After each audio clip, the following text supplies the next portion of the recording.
a frog.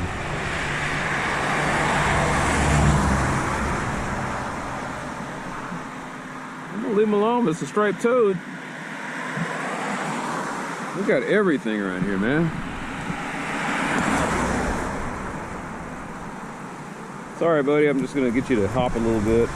All right. That's neat.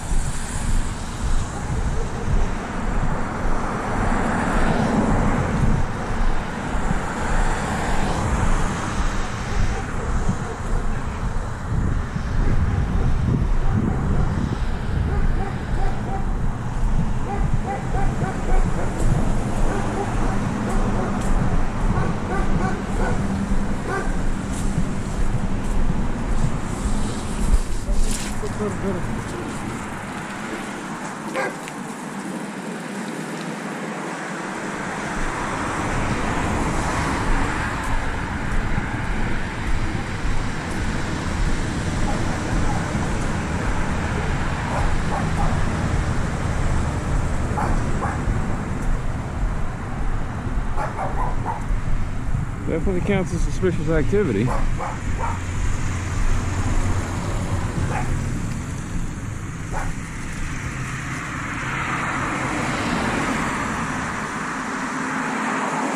give me an idea where the next flop house is.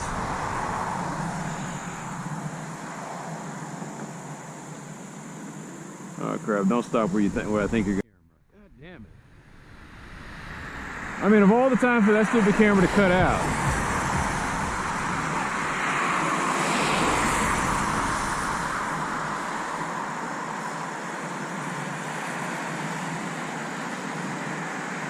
And see, this is what I'm talking about. The GoPro is no longer reliable. Nah, the cameras can't see what I'm looking at, but I think I know where they're headed.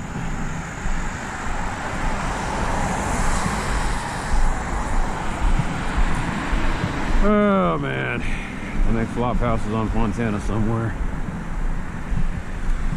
I have a pretty good idea where they went.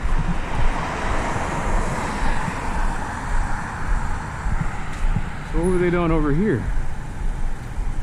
I don't know. I don't know.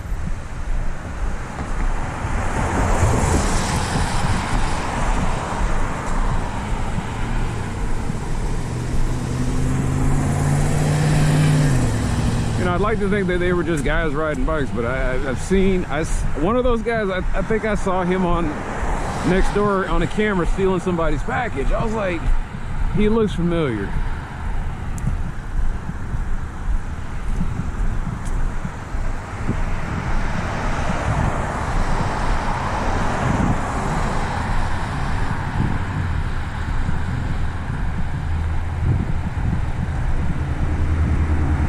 Kind of early to be doing stupid shit.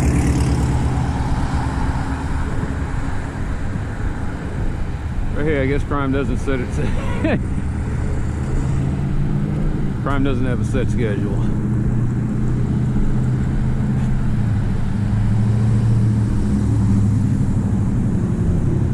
Anyway.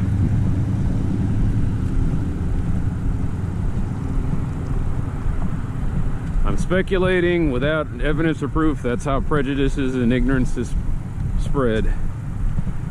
All I know is some guys came out of the back alley looking kind of shocked to see me and stumbling across the street on bikes.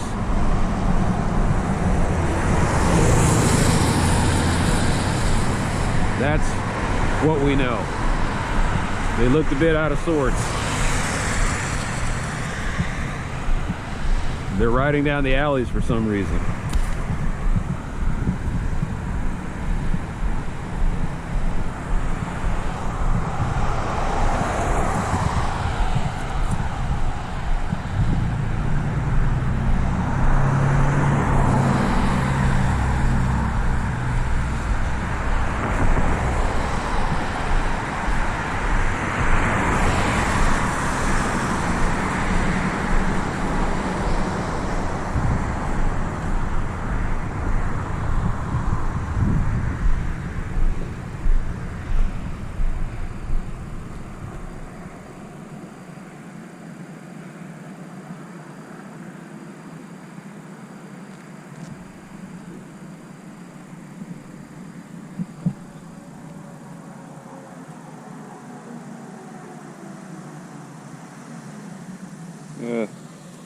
Another time.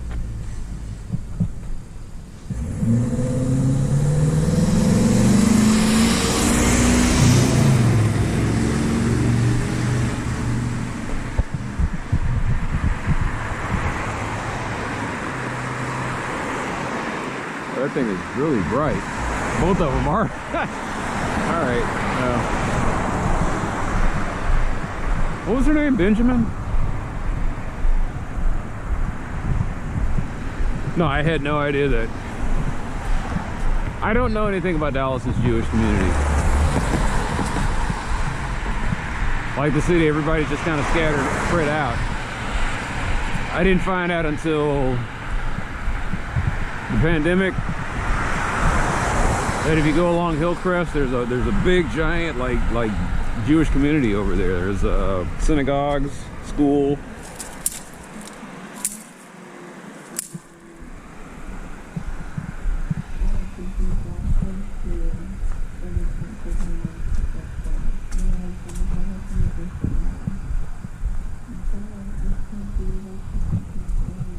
Why they got that thing on loud? I can't hear the Blue Danube.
I don't even know why the sign exists. There's not really any other. The only deer tour I can think of is way over there off of like Valley Ridge.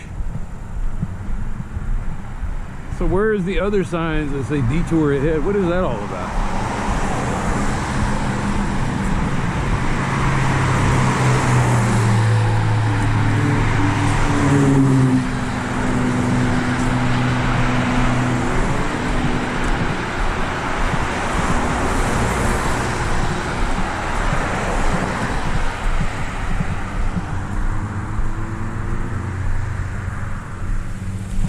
Look at that.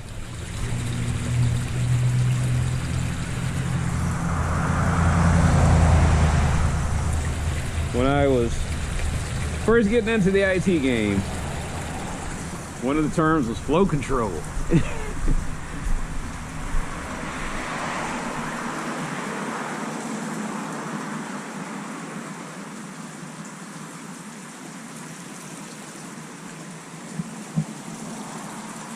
That is all kinds of neat, man.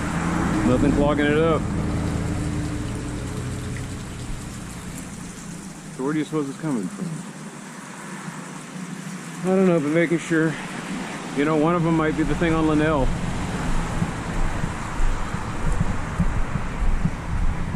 All I know is it's draining out.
So there's a storm drain here, and as you can see, it's not flowing down here. That storm drain is clogged. All right, something to report. Park and Marsh. In fact, let's do it now.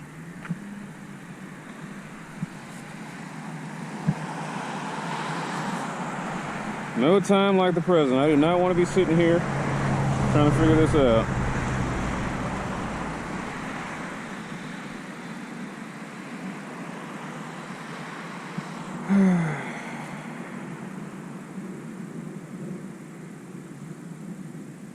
Like I said, whenever I have to upload my videos, upload my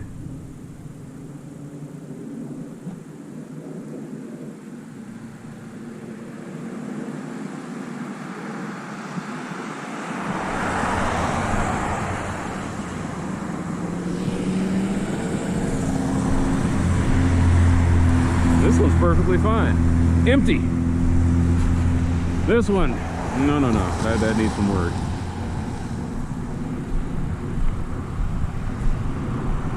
Yeah, that is clearly a storm drain, and that is clearly a storm drain that's clogged. Okay, we got enough storm drain pouring.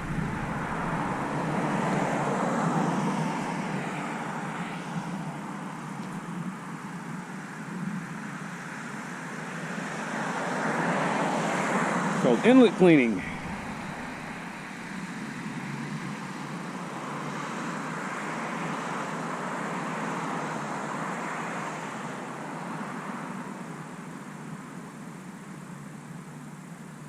There we go, inlet storm drain cleaning. And y'all can't see any of this. I guess I could turn this off.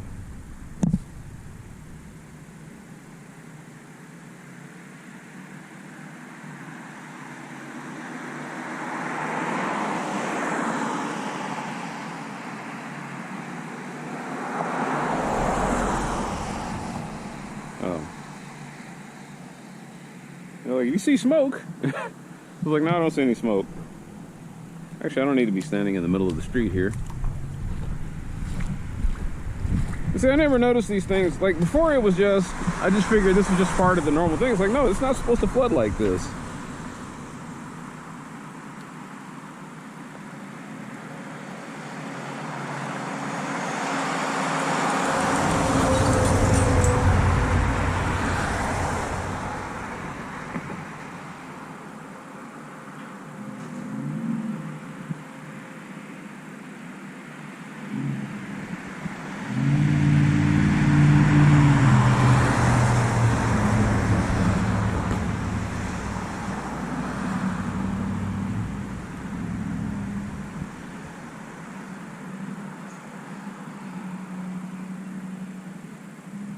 This is considered,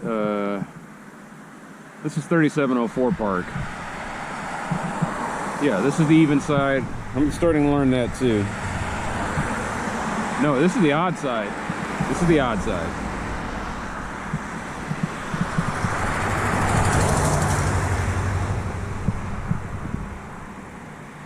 Location. It's Marsh and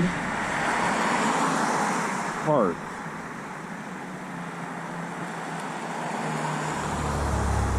There we go.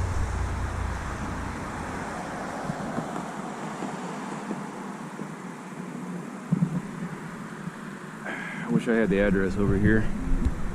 If I can get it.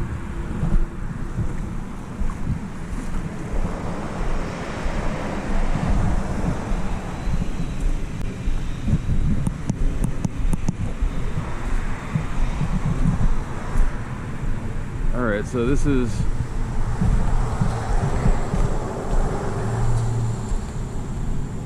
it's 3704, so this is about 3705.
Yeah, the street's flooded.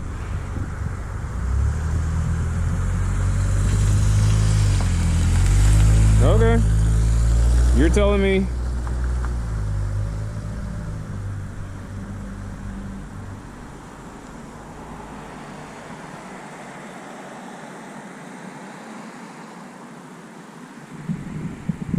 I mean, it's flooded, but it's not.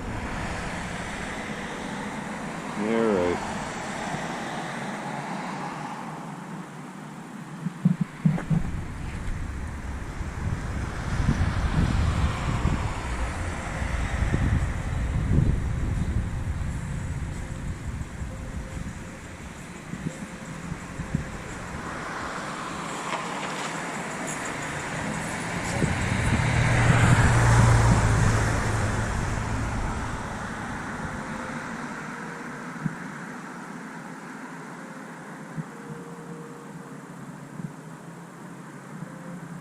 Storm drain clogged at the northeast corner of the intersection of Park Lane and Marsh Lane.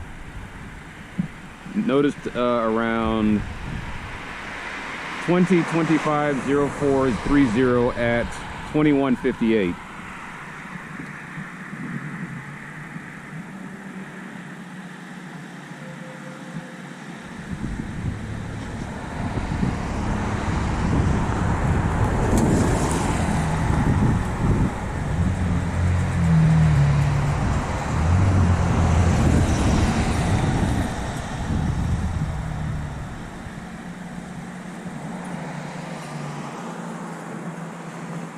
It's Walpurgis Night.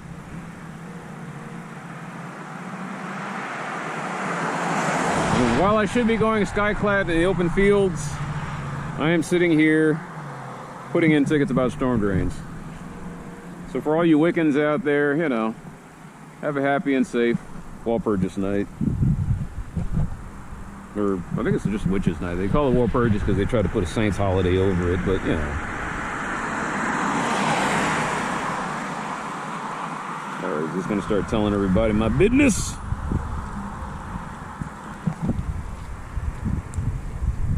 Oh, I'm sorry. Let me get out of the way here.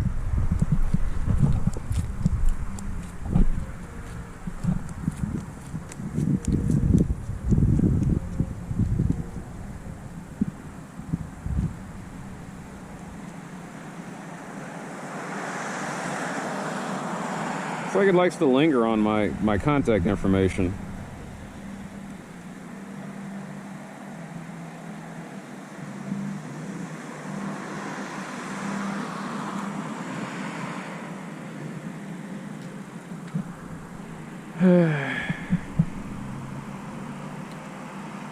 I hate the 301 app sometimes, man.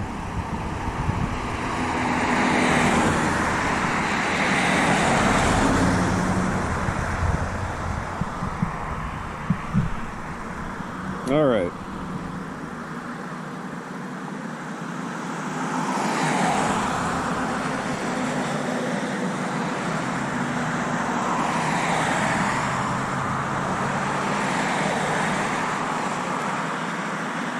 Submit. Now we wait. Yeah, I know, it's 2,200 hours.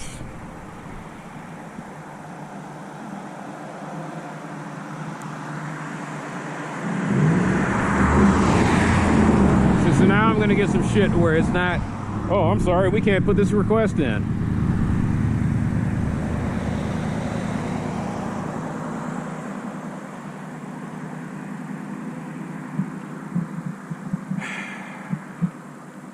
So this is what I hate about the 311 app.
So here's what I'm talking. I'm sitting here trying to say how easy it is to fill out the app, and then you get shit like this.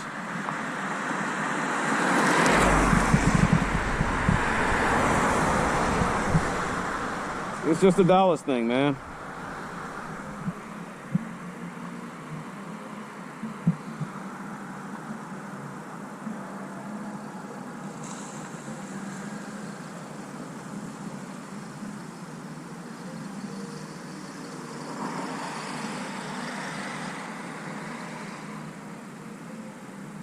I guess we just better call too.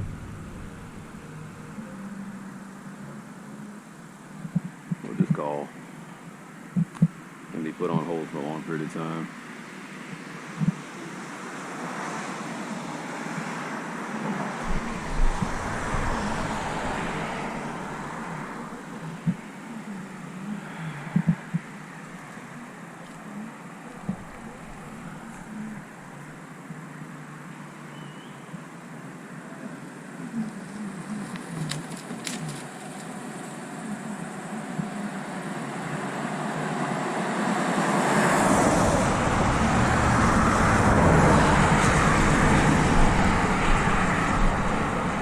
know I can't, because that's why I'm calling you. Yeah, I wish I could use the 311 app.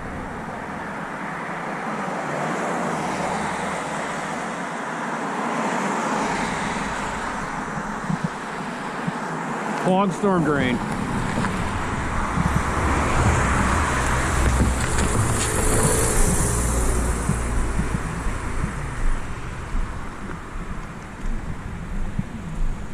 Clogged storm drain.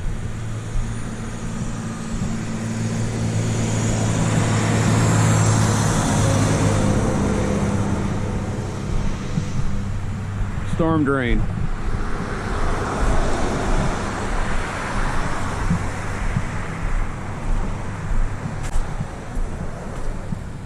Storm drain.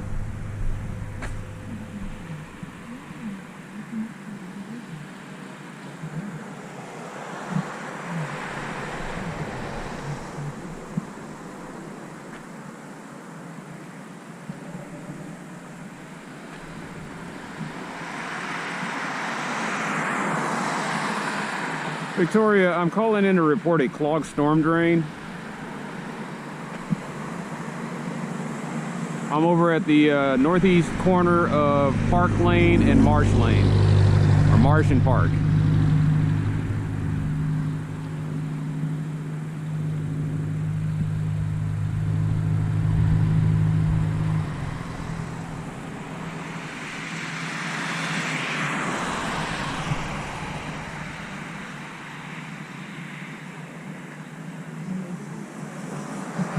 Just part of it.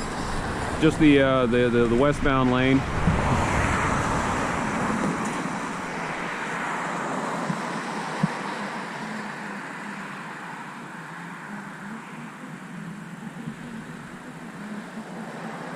Sure. Yes.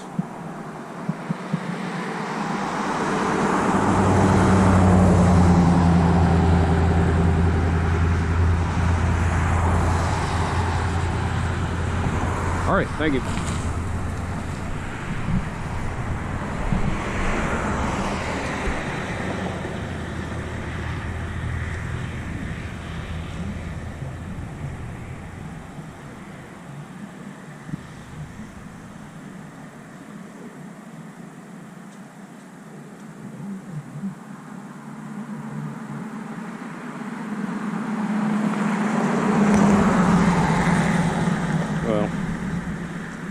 Like they say, pigs or it didn't happen. I got pigs. For some reason, it shut down my walking app, though. Guess I can't have too many things going at once.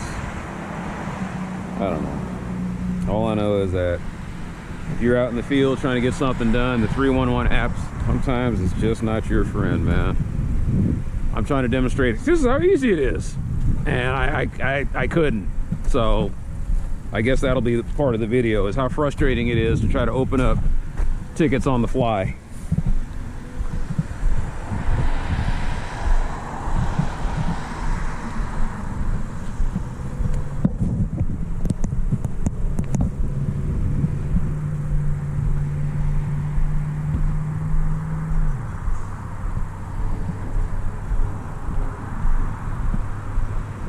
All right, still here.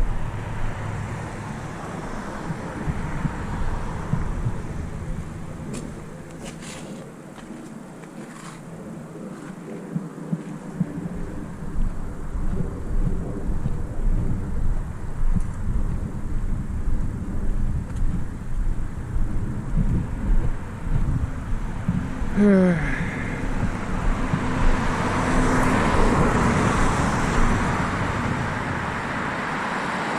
lot of assholes out here.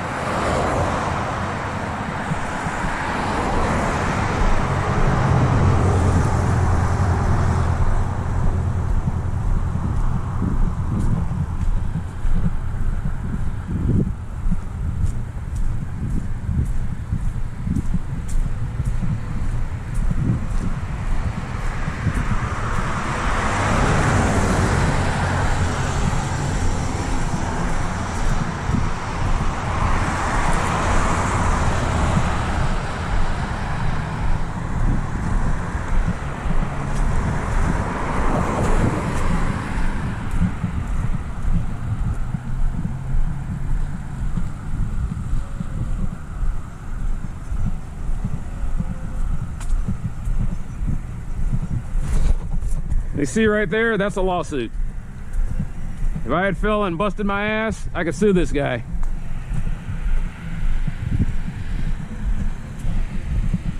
I get that whole ball of wax. But that's the problem with erosion control.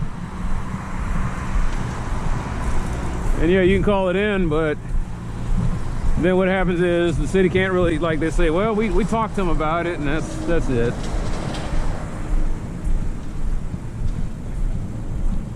But if you fall and you hit, and if you fall on it and you slip and bust your ass, get you an ambulance chaser. You can get that house.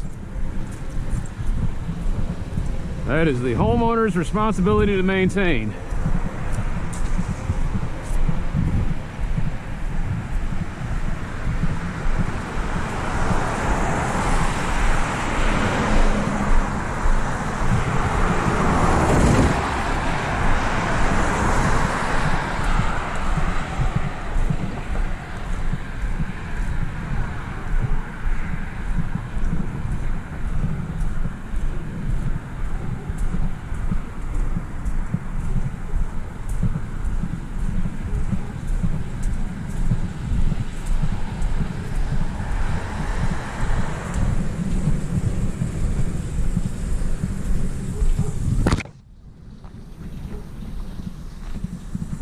That's going to be an issue. Let's see, like this storm drain.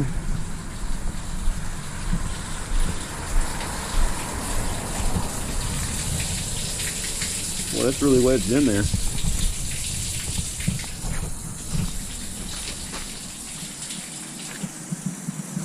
But you know what? For another time, I got pictures of it, and it doesn't seem to impede the flow. It's just there's a piece of wood stuck in the storm drain.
No, I give up. I just, fuck it. You're trying to showcase how progressive your city is. And their automated system just can't seem to be bothered with your request.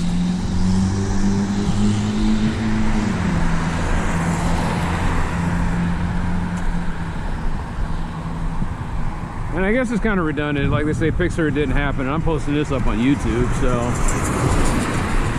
it's not me bullshitting. You got live, like my coach used to say, videotape don't lie. So you can bullshit all you want and say everything and lie through your teeth, like I say, the videotape will show the truth. And unfortunately, as I revealed tonight, sometimes the videotape can show too much, as I'm getting ready to edit out personal details. I got enough spam as it is.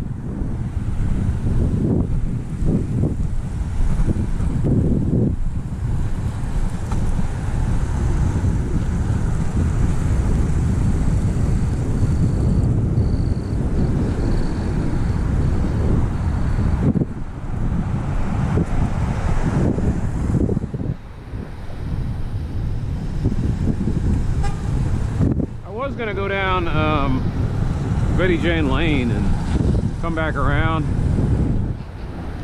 but I'm just not feeling it tonight.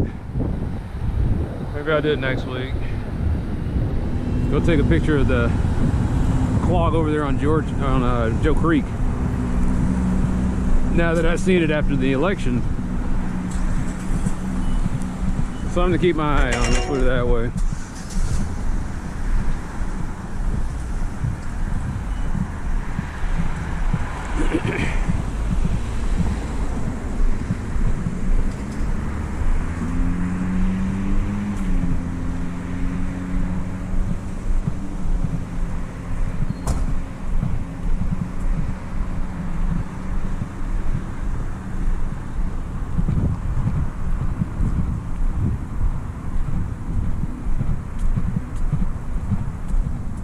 I thought it was a mouse.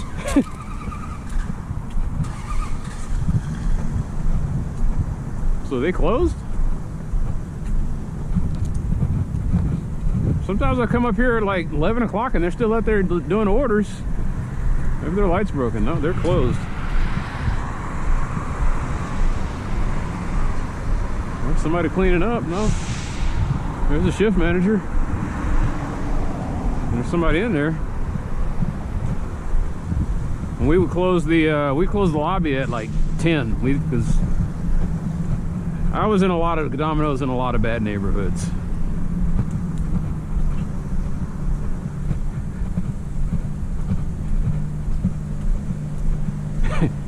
Like I said, I think I shared too much just now. I guess I'll put it out in the open. Yes, that was my shit job. Everybody gets at least one. I've had multiple. And that job, it paid the worst, but I had the most fun. I had some of the most fun, you know? As long as I don't tell you what I did there, I guess it's pretty safe, but...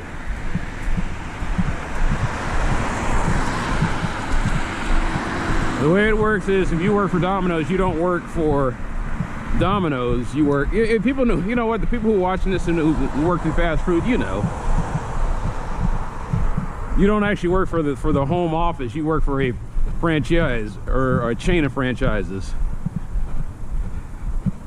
and you wear the uniform and you put them in and you look at the employee handbook. And the thing that was funny about that job was even Domino's back in like the 2000s had, in the 90s 2000s, they had training. One of the last jobs I had that had training, you went in there and they did the thing. There was like a 1-week orientation. Domino's, I think it was 2 days at the regional office, and then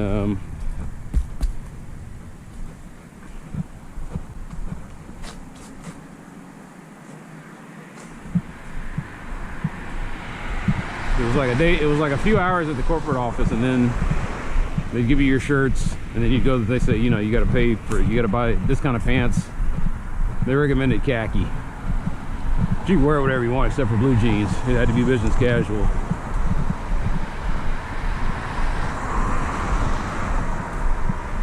So they gave me a ball cap. They gave me one ball cap.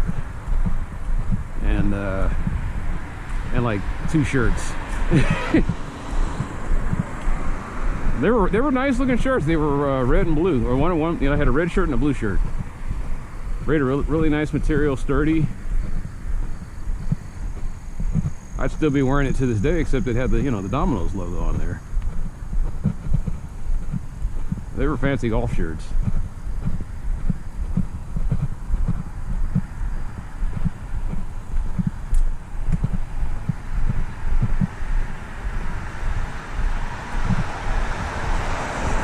The number one thing you would always get asked.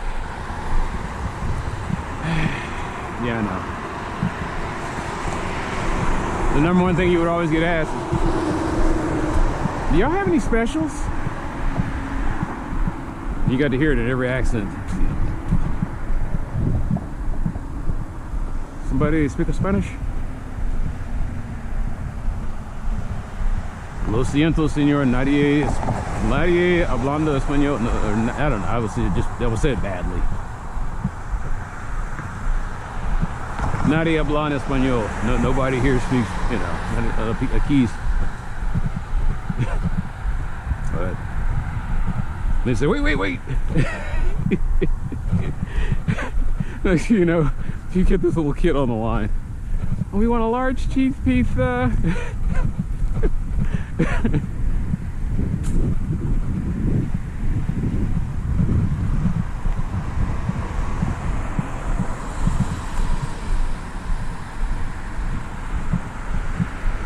Pareja, cheque o efectivo.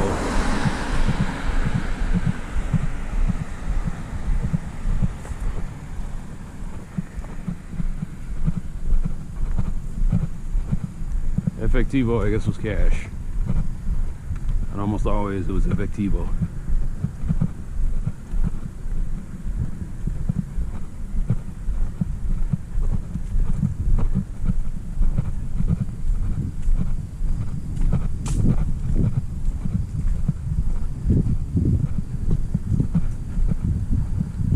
I think I had talked about that yesterday, how most of my adult life was just trying to find stable employment. Domino's was bottom of the barrel, minimum wage, but Domino's wasn't going to go out of business anytime soon. Even if they screwed up, they didn't, like, if somebody who was trained, they would let them, hey, we want you to, they would just move you to a different store.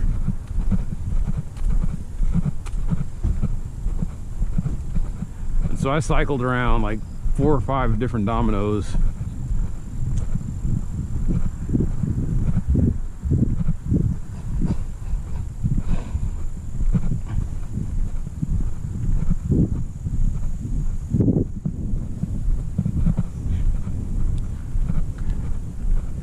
And it's just weird being, and now that I think about it, I worked at a Domino's when there was a recession going on. And some of the biggest people that would spend, you know, all the stuff about the little people. We had one guy, every Friday he ordered the same thing. He said, I want a large cheese pizza, quadruple the beef. He said, quadruple the beef.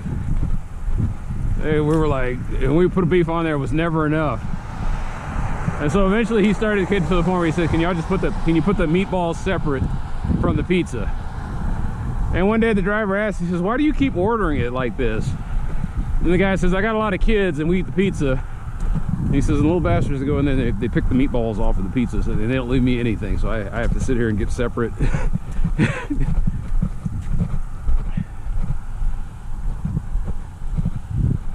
So I thought that was kind of funny. Quadruple the beef. You know, it'd be weird.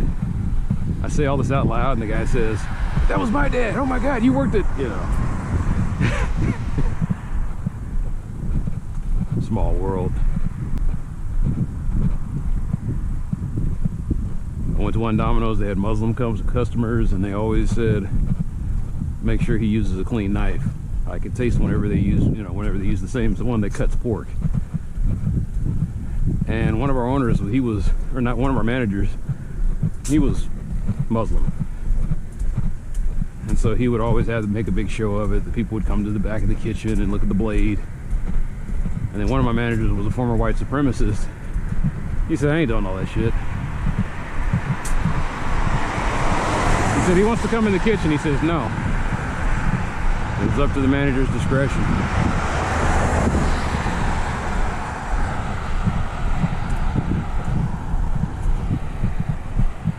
Man, I worked with all stripes. That was the thing about Domino's, is that if you're a struggling writer and you need character development and life experience, be a delivery driver for Domino's. If you survive, you'll have plenty for a novel. I say if you survive. It's rough out there. It was then. I don't imagine it got a lot better. One of the problems our drivers would have is the company would insist strongly that when the drivers went into areas, you were to have your car tops lit at all times. And the drivers are like, hell no, we ain't doing that. So you go into these areas, and basically when you had that sign on, it was like telling everybody in the neighborhood, hey, there's money in the neighborhood. So putting a big fucking target on your back, or on your top in that case. Every driver gets robbed at least once. They made like a big ceremony. They made it kind of a ceremony. Oh, they popped your cherry. And they laugh, and they continue on. The drivers, man, they survive on tips. That little money they make off the mileage, that ain't nothing. This is another guy I can sue. I was just one of those slip and fall experts. But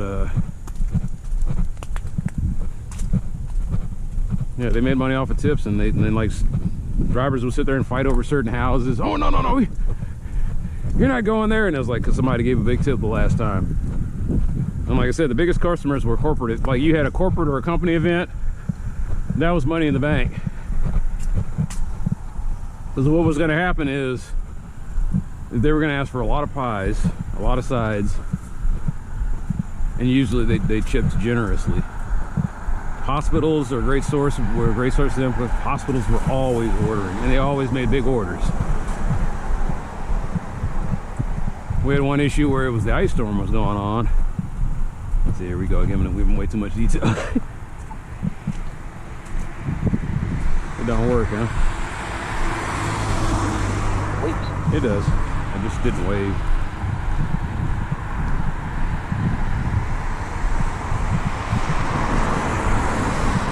I'm debating whether I want to go down Linnell or Lakemont. I mean Lakemont. Yeah, this is I want to go down Lakemont or Midway again.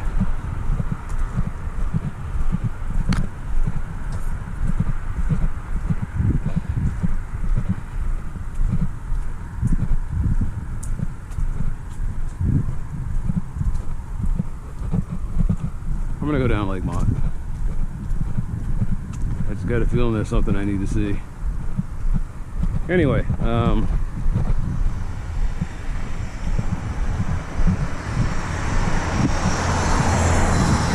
slapping pizzas during an ice storm. And the ice storm had lasted like for 2 or 3 days. And so the people were sitting there at the Domino's, and they were making orders of like 100 pizzas a day. They had people all the way. You had district managers, regional managers, everybody was showing up to lend a hand. And every day the hospital will order a big giant order of food.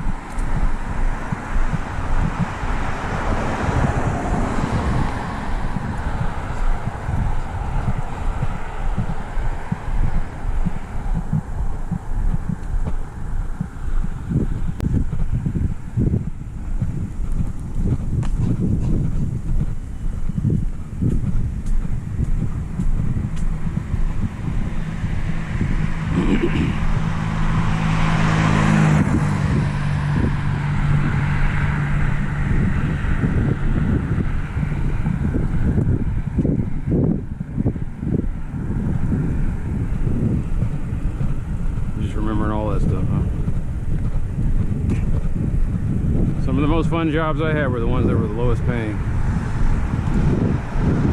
Mostly because I didn't treat them seriously. I was like, you know, I can leave this job anytime I want. There's probably another one out there, so I wasn't desperate, but at the same time, the fact that I was working a minimum wage job meant I guess I was hitting close to rock bottom. The reason I say I didn't hit rock bottom was I didn't depend on this paycheck. You know, it was just a supplement. Something you do while you're going to school. You need, because as I said before, I was getting Pell Grants, and then all of a sudden the Bush assholes came in there, and they made it hard to get any kind of help. That's why, like I said, I'll never vote Republican. These guys, I mean, they don't believe in investing in American people, and I was just like, fuck these guys. They're never going to see eye to eye on that.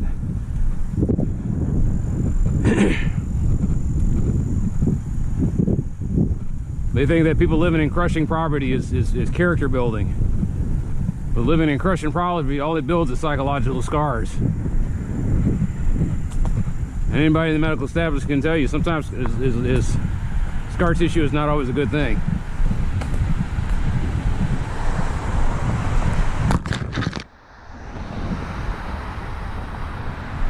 When things scar, they're never quite the same. When things scar, they lose their function. They lose part of their function. You think it makes you tougher and callous, but what it really does is impede your ability to function as you were intended.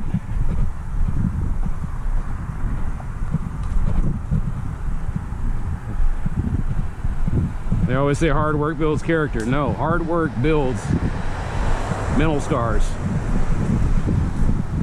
Smart work builds character. Creative work builds character. Innovative work builds character. Hard work builds resentment. Hard work builds substance abuse. Hard work builds cynicism.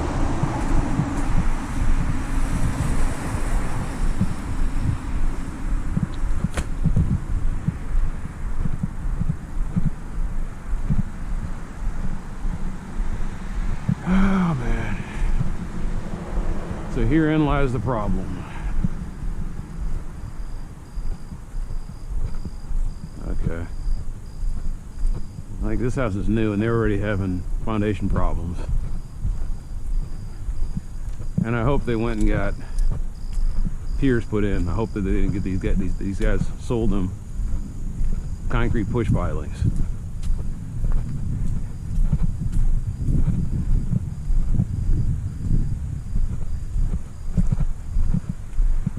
There's a lot of red flags going off here, but you know what? Like I said, the people who live here, they will definitely raise hell if this gets to be too out of hand. But you can't, what he's got there, you can't do that. You can't just leave that dumpster thing sitting there in a public street. But I'm sure he's talked to his neighbors. He said, hey, you know, I got this going on. Can you give me a few days? And the neighbors say, okay, but you got this many days.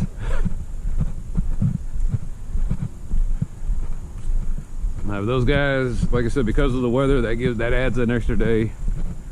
Or you get these sorry contractors who show up whenever the hell they feel like it. That could be a problem.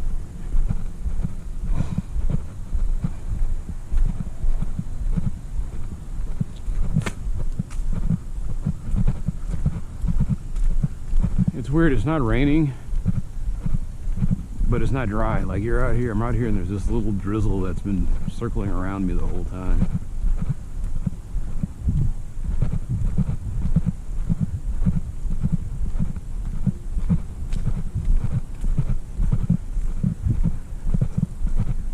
But yeah, what was I talking about? Anything and everything. Why do I am in such a talkative mood today?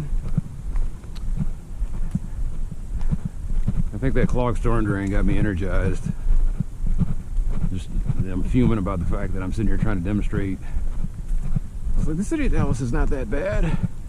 See, they give you this app, you can do this, that, and the other. And here I am for the 2 days trying to create tickets real quickly. And you see what kind of frustrating it stalls. Yesterday the weather was okay. It just, for whatever reason, just took forever to get that thing to finally submit. Today it was not happening.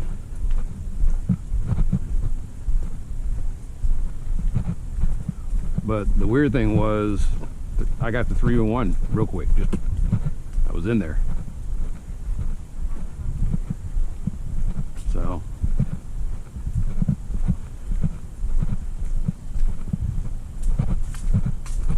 that was your chance to have a conversation with somebody. I think whenever I see someone outside at night, I usually think that means you want to be alone. But then I could be wrong. Maybe I go talk to the guy and him and his old lady are having an out. And he just wants somebody to hear his side of the story. And so there's 10 minutes of the weirdo just walking around listening to this guy's marriage problems. He says, oh, you're going to cut this out, right? And I was like, yeah, I don't really want your stuff out there on YouTube. Despite the fact that somebody was talking about Nightcrawler, I'm not out here trying to find if it bleeds, it leads.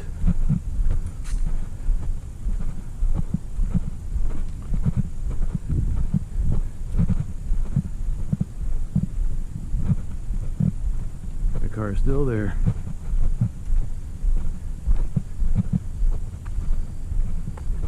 And I guess he's got an understanding with the people in his neighborhood.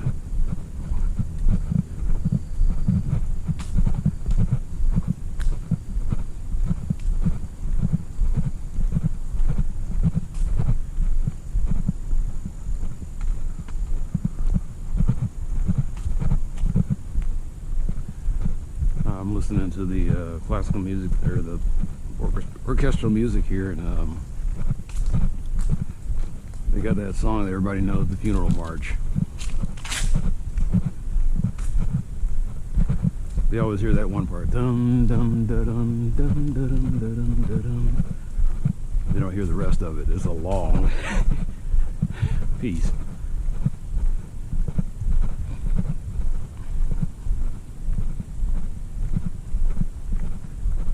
And the section I'm listening to sounds a little joyful. It's almost like they're having a wake or something.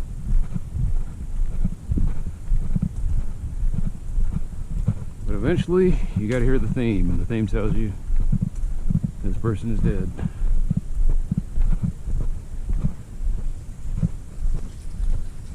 So this is where I heard gunshots coming from.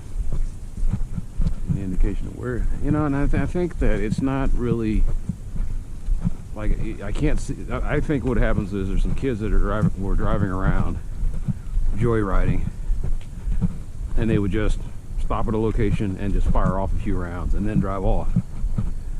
Because one of the things I also noticed was I heard screeching tires. Maybe I should have mentioned that to the cops. No, I didn't hear screaming, but I did hear screeching tires.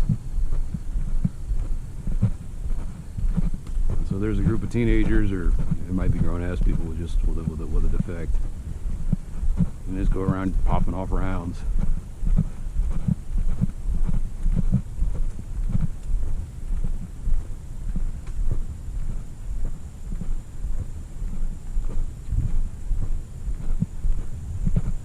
They're obviously not plinking signs.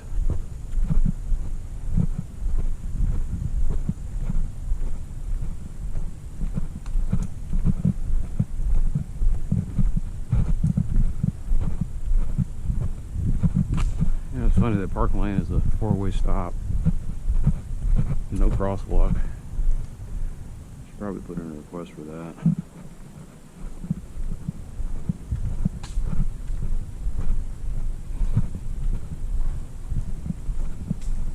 Some of these streets don't need it, you know. Some of them it's low traffic.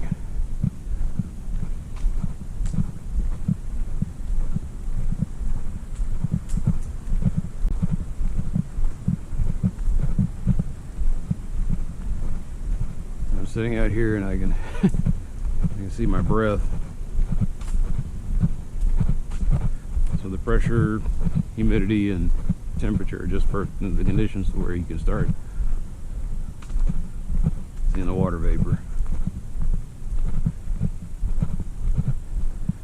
It's funny, I started putting up my cold weather gear, and I catch myself having to crack out my long sleeve shirt.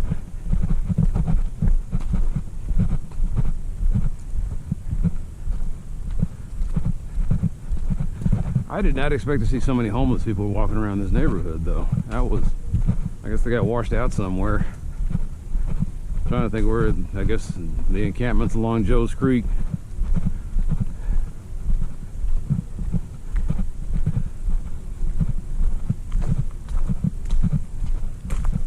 And that might have been where those guys on the bike were headed. That's why they were using the back alleys, because one of the ways you can get to the one encampment I'm thinking of is you go through the alleys and it takes you right behind the cemetery there.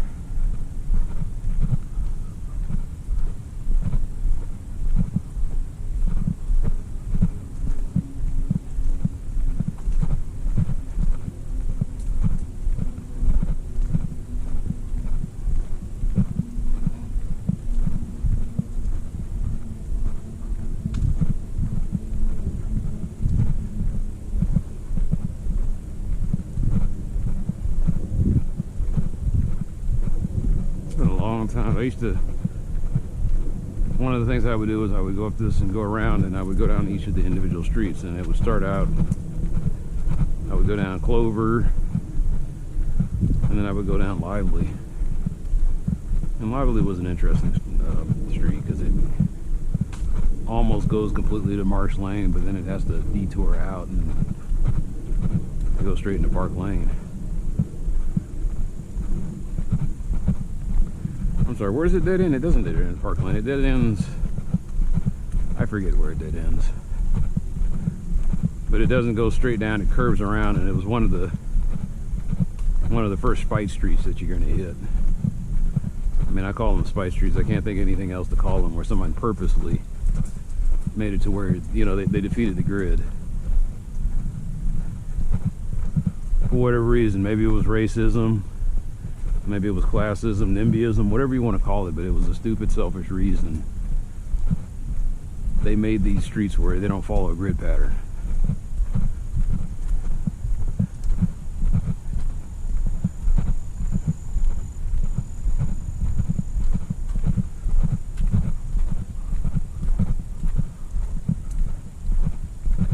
I think by the time they get to that storm drain on Park Lane, Clogged, like, it looked like it's probably breaking up at a certain point.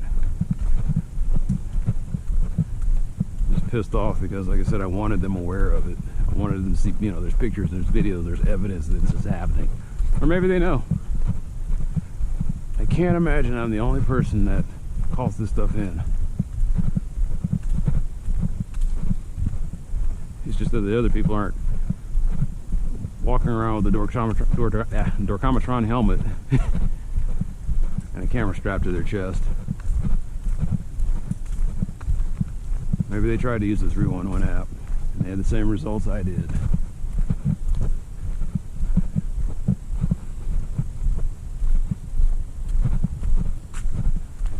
It's kind of weird. I pissed off some people this week, but at the same time I gained kind of an ally. Maybe I'll get some movement. Maybe I'll finally get some movement on a issue that apparently I was looking at the thing. I've been reporting this since October.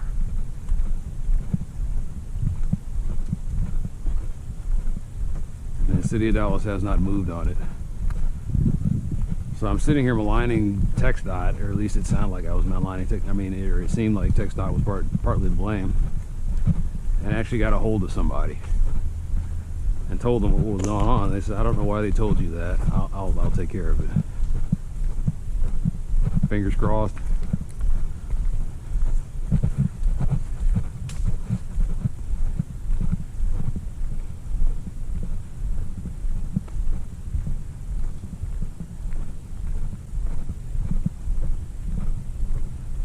I'm gonna do something stupid here.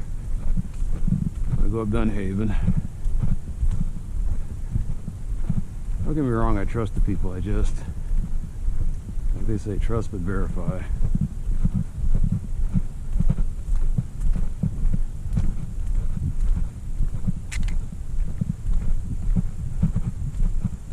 I'm sure I'm going to set off all kinds of red flags. gonna be like, who is this guy? I guess my old name of nobody is not going to cut it. I was like, I'm just somebody. I'm somebody, but I'm just another guy.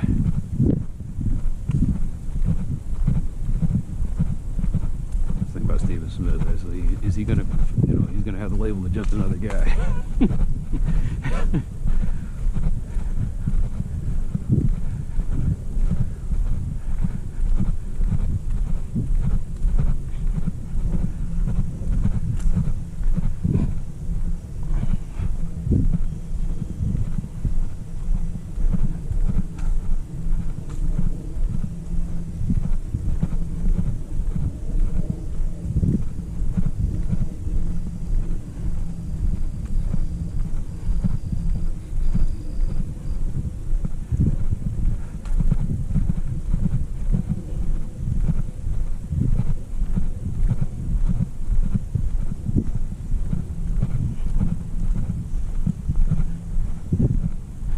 I used to get mad about Dunhaven not having any sidewalks when I walk down it, but now I realize that nobody walks down this street.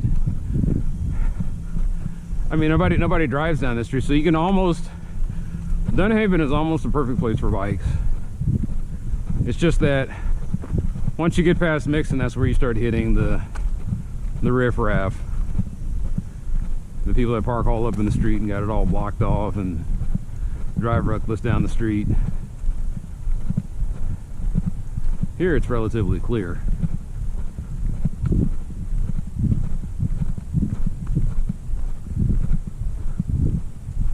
I'm trying to think what comes after Lakemont. Nothing comes after Lakemont. This is it. No, I'm sorry, I'm wrong. This is that connector, that Clover. You can take down, go down Clover and come down here. This is the last street that I think. What's the name of this street? This is Folkestone. I think this is Folkestone.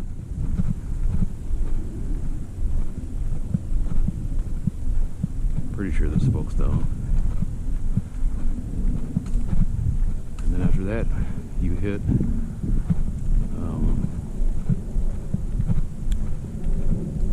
Midway.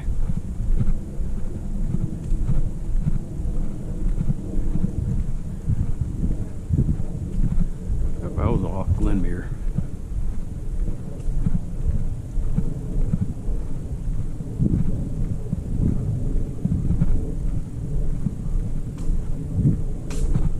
think my battery's gonna run out eventually. You know, it'd be funny if I'm sitting here talking to myself this whole time and I wasn't filming. That light out, or is the alarm going off? Are they aware of that? What that does tell me is that's an LED. At least that's what LEDs do when they get ready to go out. They start blinking.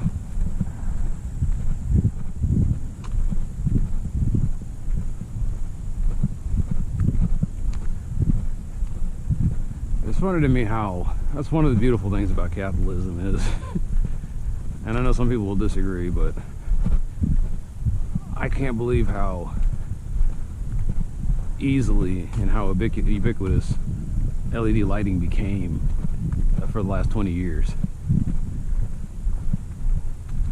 I love that I can sit here and walk down this street with this bright light, and I've been running off the same charge for 8 hours plus. Like, I can go a day or two without charging, and they're relatively cheap and they're pretty reliable versus all the years that when I was growing up I had so many halogen bulbs and filament bulbs. The bulb would go out, the batteries would go out. The batteries were huge. You could buy rechargeables, but they didn't last all that long. I lived through the era of NICAD. And so now, I've got this little bitty thing, barely weighs a pound. I don't even think it weighs a pound. And You can see it just blinking clear as day. Now, the bad part is because of the ubiquitousness of... I didn't know this was all part of...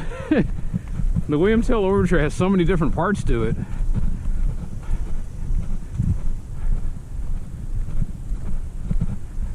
And I grew up watching...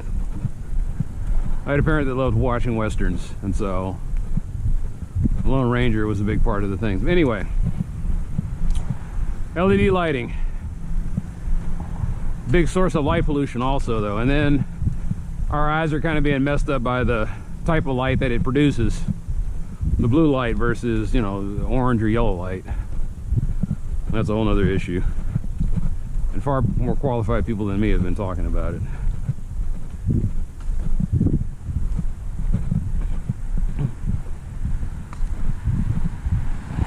But it's weird, I'm sitting here talking about the music. I grew up listening to the Williams Hill Overture, and you got the Lone Ranger part where that was the intro to the Lone Ranger, but you also have the part that was like part of Silly Symphonies, where they would have like the storm would come through.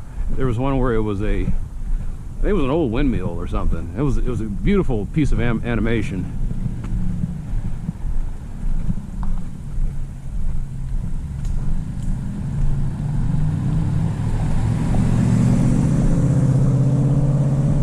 There's this old abandoned windmill, and the birds are sleeping in it, the mice are, everybody, and it's an entire ecosystem of animals in there. And then a big storm comes through, and the storm starts whipping the blades around, and the animals are sitting there trying to live through the chaos. And then there's a loud thunder crash, and the next thing you know, the windmill just collapses. In the aftermath, you see the animals trying to make sense of it all after, you know, they survived, and what are they going to do next?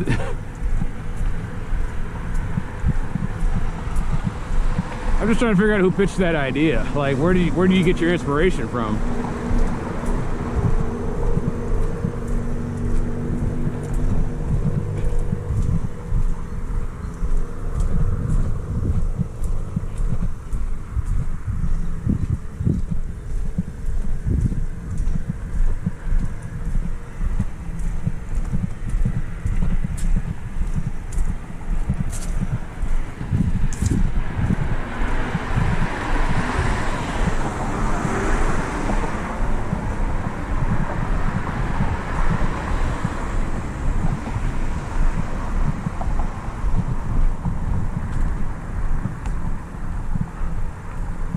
So there's a violation.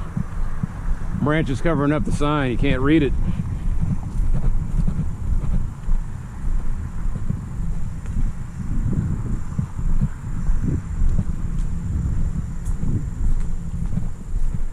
Man.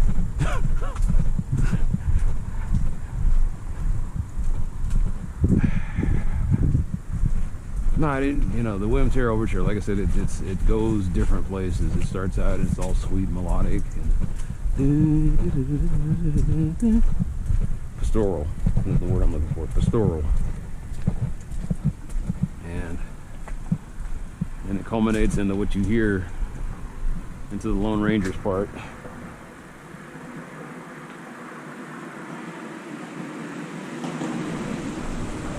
Maybe this file is bad. All I know is that it keeps... Oh, we're almost done. 20 minutes.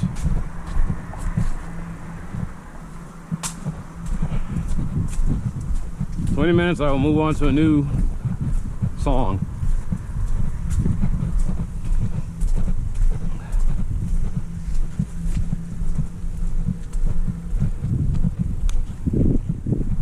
Okay. Diane Benjamin.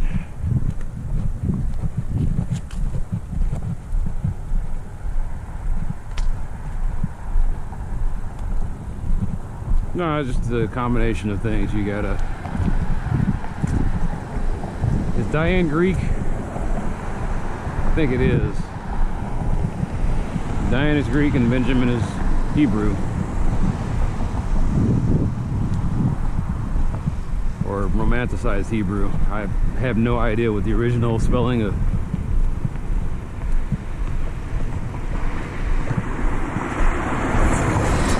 the original spelling of the name was probably Ben Yavin or something like that. It's probably Ben hyphen Havin or Yavin. All I know about Benjamin, the only thing I remember about Benjamin was he was the youngest. He was the youngest of the kids. He was the youngest of the kids, and all of his descendants, or was that Levi? Shit, I can't remember now. There were 12 tribes. There were 12 tribes. They were based off the 12 sons, and I think they were David's sons. Was it David? No. Who was it? It was Joseph? God, I got to... Yeah, anyway. 12 kids formed 12 tribes. And one of the tribes, they were always going to be the priests and the people working in the temple and the tabernacle. And I could have swore that it was Benjamin, the lineage of Benjamin. They always do all of that. They were the temple keepers. And as such, they couldn't work for their living, so a lot of what they had to do was they had to get their sustenance through offerings at the temple. You know, sacrifices to God, but at the same time, it pretty much went to feed the tribe that tended to the temple.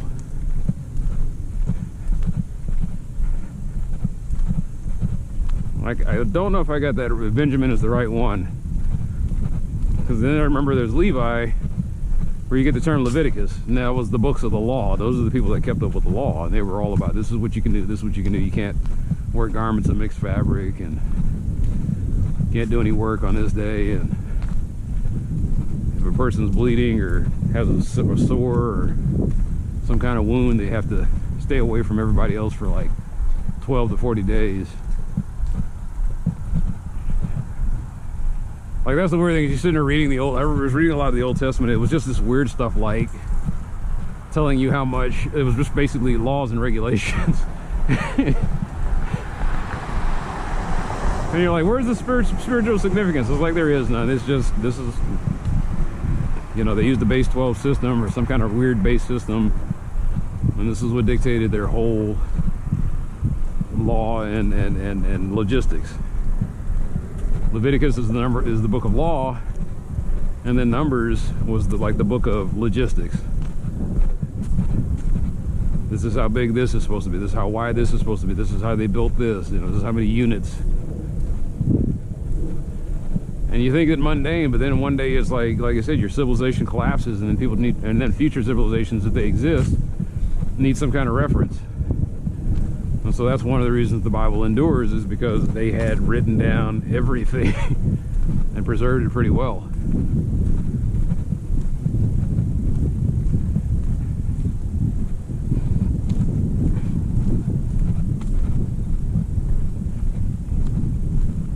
Anyway, that's, when I see that name Benjamin, I just think, you know, is she really of one of the tribes? Can she really trace it all the way back to there, or is it just they picked that name? And what I start finding out is that the people that you see today are very loosely connected to the ancients that we read about in the past. The Greeks aren't the ancient Greeks. The Jews aren't the ancient Hebrew-speaking peoples. The Italians aren't the Romans. They're kind of the people that just settled in there, saw that, you know, were able to read some things, mingled a little bit with the remnants of the civilization, and then that's what we have today.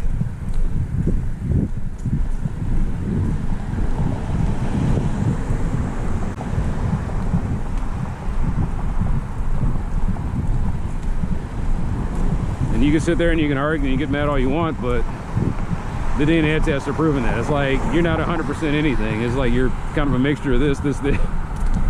Everybody was humping around, man. Some people by choice, some people had no choice. They were either they were fucking their way up the chain, or they were Or the chain was fucking its way down.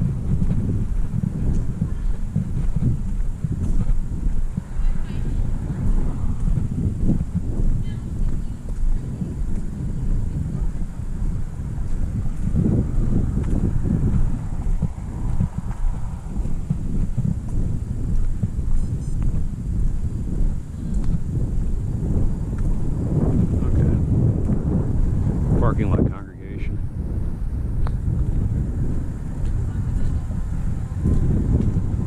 She's loud. I mean, I could hear it through my earbud, my bone conduction headphones, man.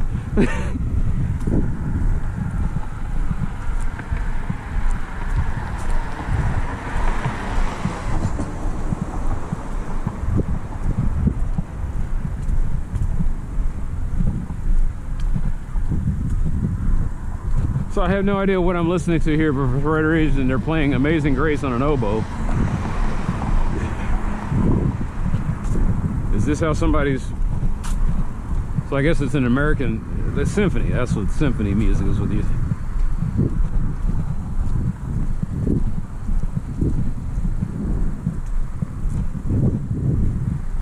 I said orchestral, maybe that's another genre. Orchestral, symphony. All I know is that somebody's...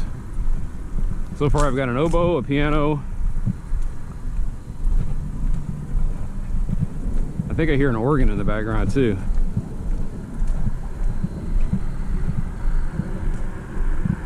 Yeah, there's an organ. It's an organ, a piano, an oboe started it off.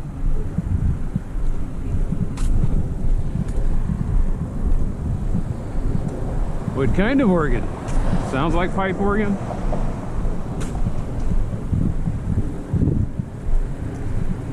But it could be somebody has a Wurlitzer.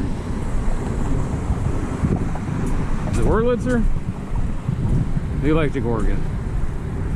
It's a Hammond B3 Hammond B3 organ or something like that.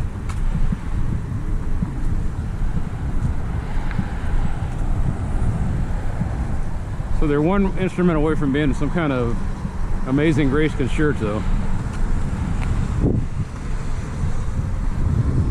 The oboe comes back again.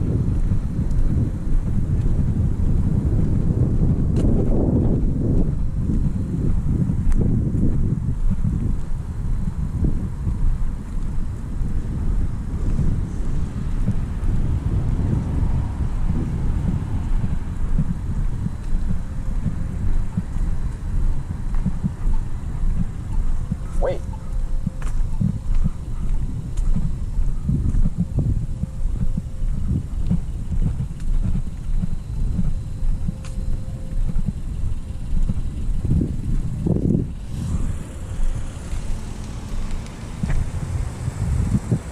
New moon. You see that little sliver? Always looks like somebody's fingernail in the distance.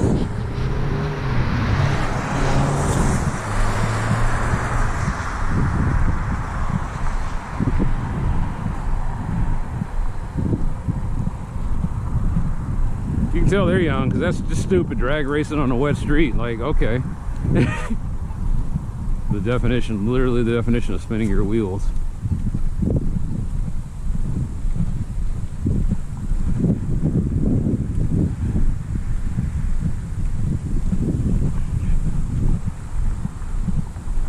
I don't know what they call the song. Is it the wedding march? It's like the funeral march is one thing, but I guess this is also that's all everything about this is. They play it all the time in weddings. Man, it is really flowing.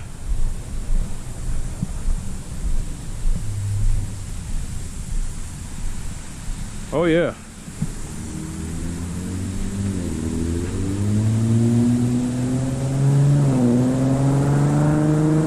I mean, that's the section of the branch.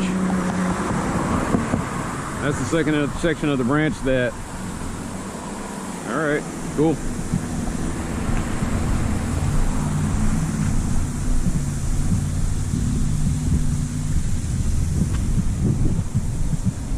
But it's so wet over here. You got the Bachman Branch, and then you got the Joe's Creek, Bachman Lake, White Rock up there somewhere.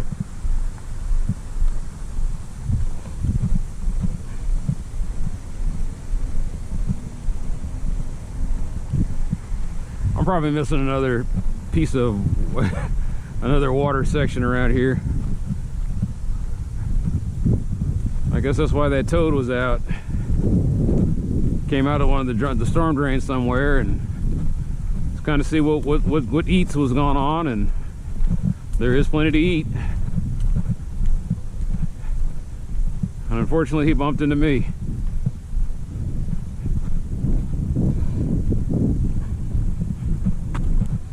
He's eating all the pests. At least that's what I'd like to believe.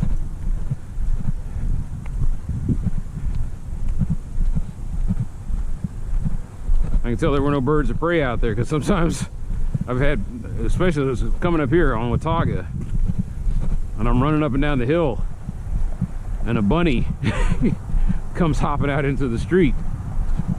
He or she is looking at me, and my light's just dead on them. The next thing you know, the sun comes swooping up behind me, and it's this damn some hawk or owl or something. And it just it bumped into me and then swooped up and missed the bunny. What was that all about? I don't know.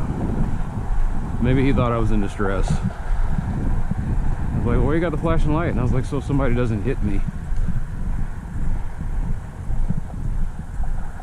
Maybe those are the people over at Fernando's having that loud conversation.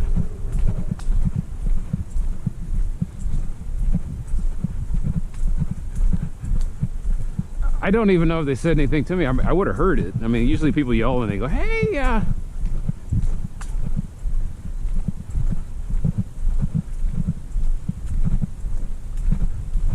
maybe I'm just an oddity. They're trying to figure out who they need to call to have me committed. I was like, I wish you the best of luck on that. I've been trying to figure that out for the last 50 years.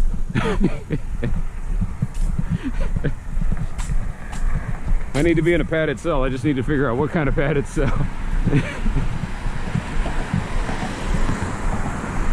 Let's just say that I can't afford one of those fancy Hilton padded cells.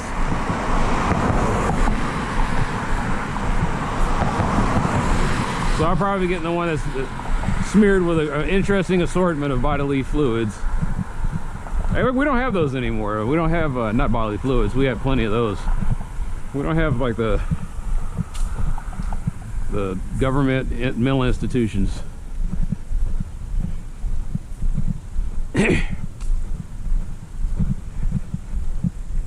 St. Ronnie was on his tear. Got rid of all of that. Stupidly got rid of that, like just the Republican playbook. We're going to get rid of this thing that we hate, but we're not going to supply anything that fills the gap.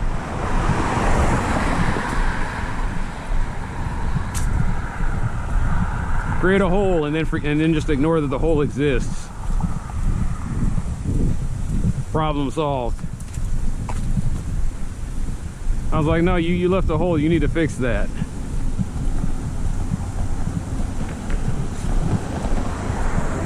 Well, the private sector will step in. No, they will not. Now we got Fugue and Toccata by Bach. J.S. Bach.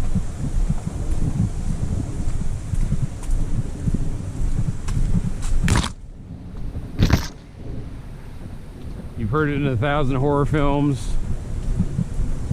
And all it was, from what I understand, is it was designed. He was doing it. He composed it to test out organs, which is why it goes up and down like it does.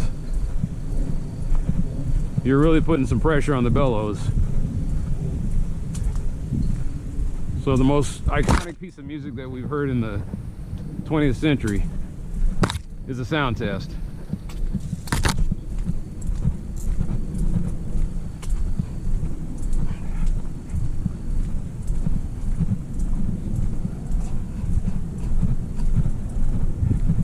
I'm testing the action on the keys, testing the strength of the bellows, testing everything's in pitch.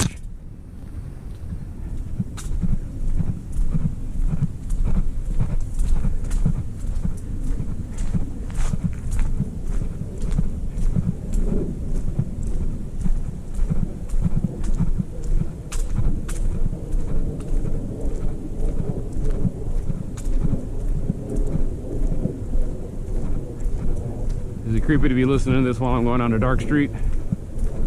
I don't think Vincent Price is going to show up anytime soon, but you never know. Just of all the places he could come to, why Dallas? He says, oh, all of a sudden he appears, oh, you belittle this city. I think the closest anybody's voice sounds to that is John Delancey. Vincent Price, though, he's a whole nother range to himself.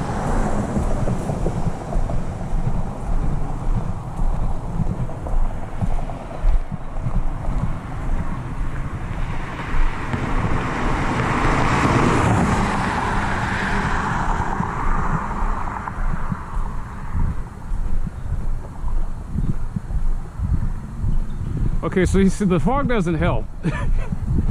It's foggy, it's dark, and I got Fugue and Toccata playing in the background.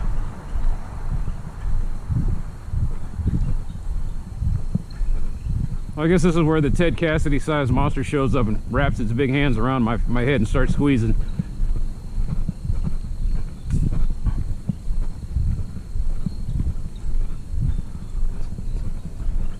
Yes, now Ted Cassidy might show up in Dallas. I think he's from here.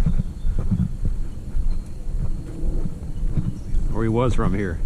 He passed away a long time ago. But hey, the dead rising on Walpurgis Night, why not? Somebody said it's the perfect alignment. It's exactly 6 months away from Halloween. Like these dates line up. One is the spring, I guess the spring equinox, and the other one is the fall equinox, autumn equinox. I don't know.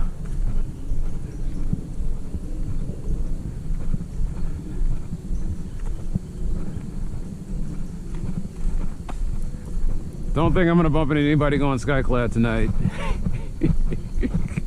You seem to be focused on that. I was like, it's just, every other religion has that uncomfortable thing that they do that you just go along with it because groupthink. You know, when I was a church going guy, I was speaking in tongues. You kind of go with it and you think it's really happening, but it's not really happening. The shaking, not really happening. You know, the Holy Ghost is hitting you. The Wiccan folks, they just say, you know what, let's just drop trow and bathe under the moonlight. There's no moon tonight, but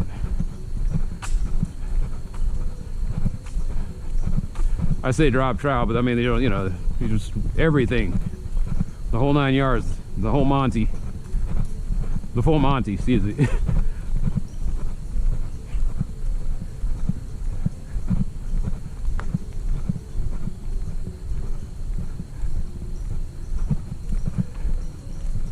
So you picked this night to walk around.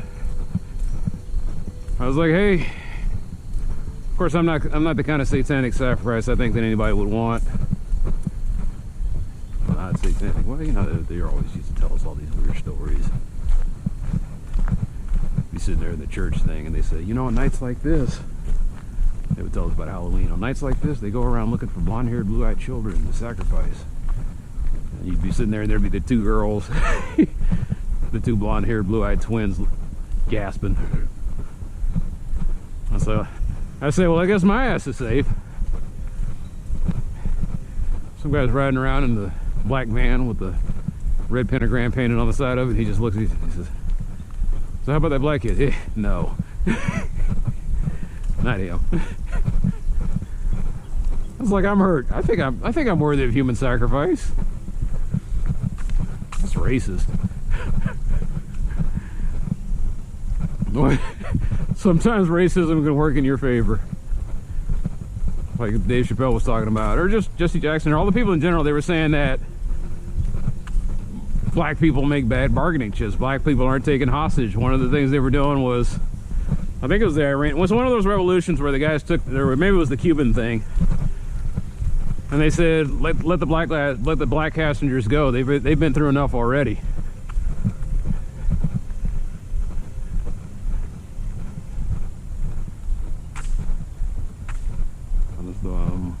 theme from 2001: Space Odyssey.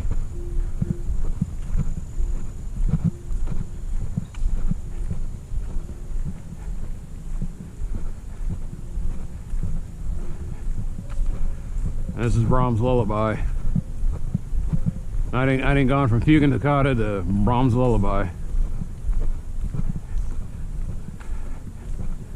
And this must have been a German upload because everything's in like the original German, which is kind of cool.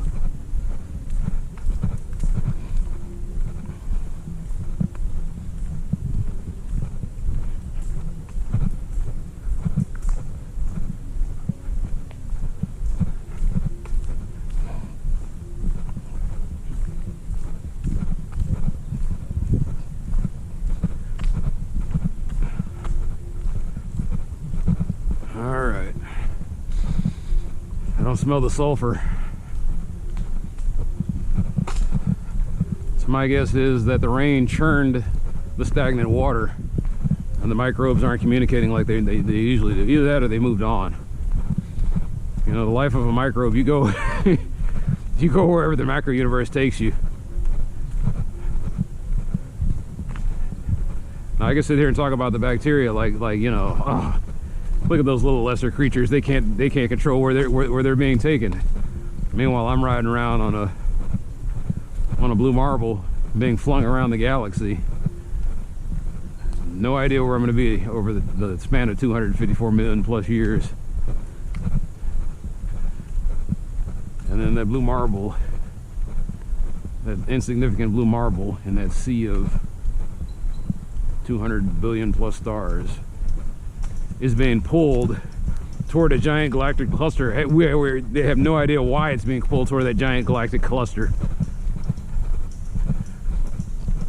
And while that's going on, you're in a universe that could be part of multiple universes.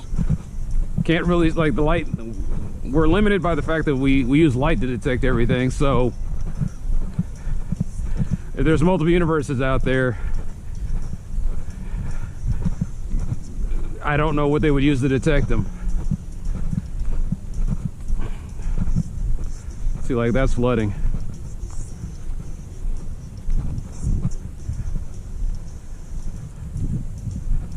They're gonna be looking at me like, what the hell are you doing? And I was like, I'm just trying to figure out why it's flooding down here. There's a license plate sitting there. Alright. Is there a storm drain here? That is. No, that's the sewer. Alright. It's not flowing the way it's supposed to.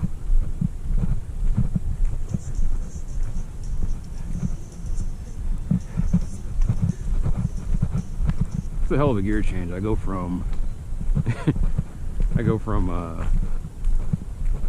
you know, some of the most iconic classical music pieces, and then all of a sudden I switch over to Cameo. What's the name of the Candy? Probably one of the more forgettable commercial albums out there. But what the Word Up album he gave us was some of the most iconic rap samples of the late 20th century. You had Wu-Tang Clan. They were taking Gravel Pit. They took a sample from Back and Forth.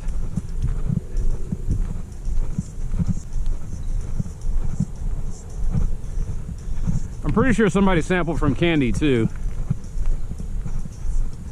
But Word Up was a heavily sampled album.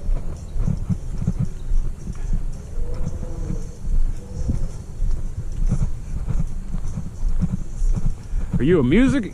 I was like, are you a music geek? I was like, no, I just like everything. And unfortunately, I was like, man, whatever happened? It's like, what was going on when they came out with this?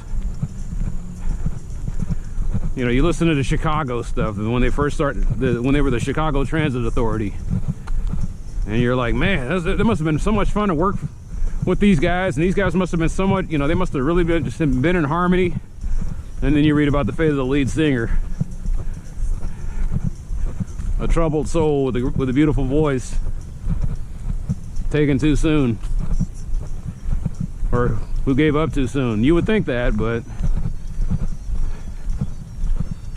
was it the system that got him killed, or something that was unfixable?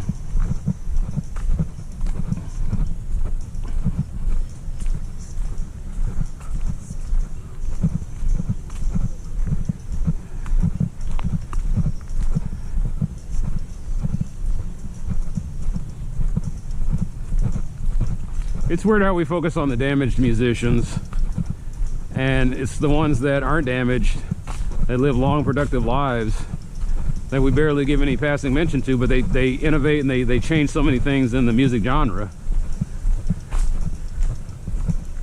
Like one of the artists I listened to was Ramsey Lewis.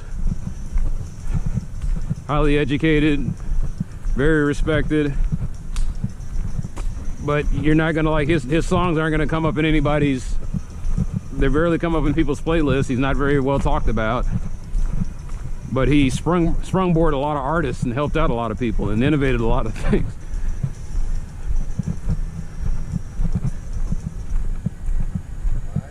Hey,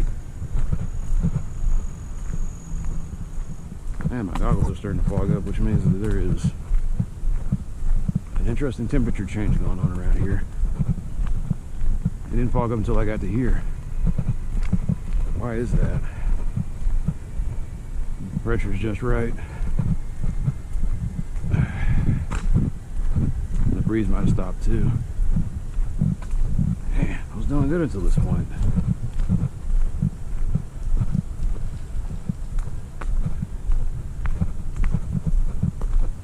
No, those leaves are budding. I mean, those trees are budding.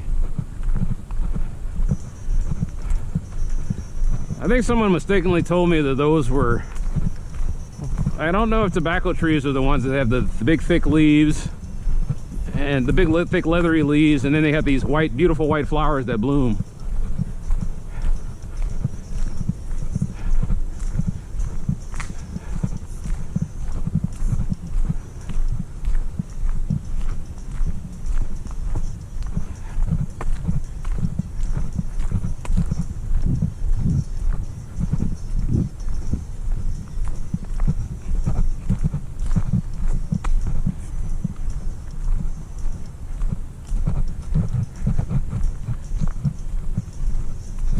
Sometimes I wonder if all the people I've seen outside tonight are like practicing pagans.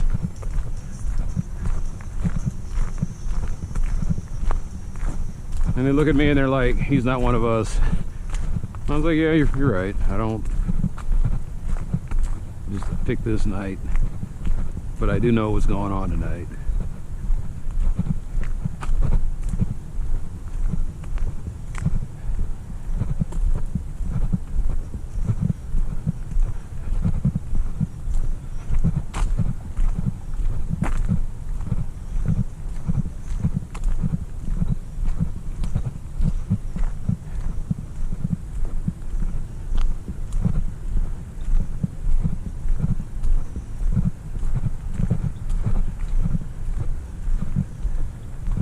Oh, the only reason I came down here was to see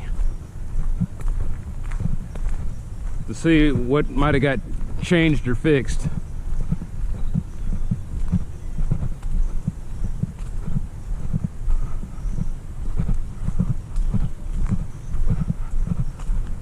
I guess my email will tell me what's going on.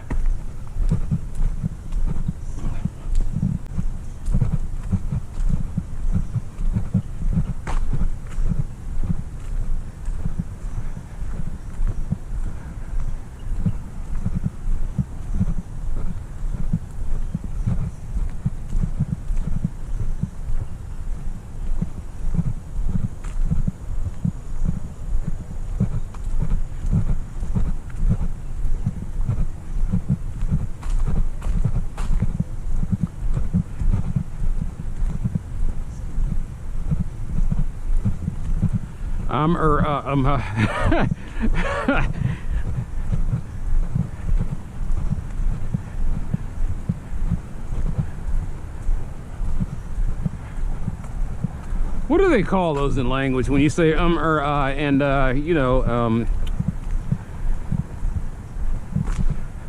those word fragments, those sentence fragments, not even fragments, they're just, I guess you would call it like conversational phlegm or something. You're trying to clear your brain, but you can't think what the next word you want to put together is. And you know, under and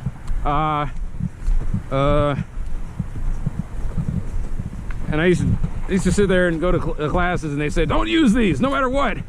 And I try to stop myself from doing it. The one that slips out though is, you know. No matter what, it just slips out, you know. No, I don't know. That's why you're telling me. Sorry.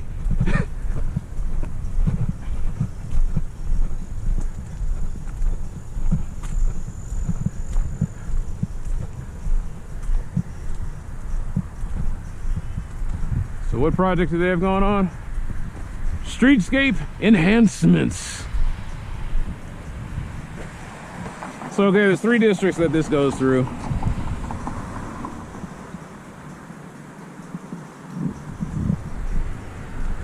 And it says the Department of Aviation is who you contact for inquiries.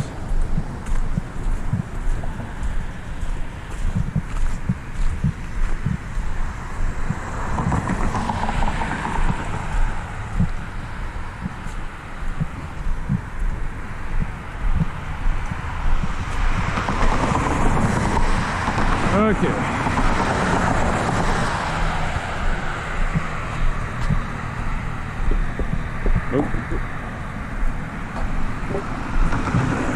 Oh, finally some video game music. And the irony is, the song that's playing is the music from the fire stage in Radius 2. AKA Life Force. I don't know why they changed the name. It was one of those North American things. I guess they would have. I can't remember if Life Force was released before Radius was, and that's why they had to do it. By the time it got here to the States, they called it Life Force.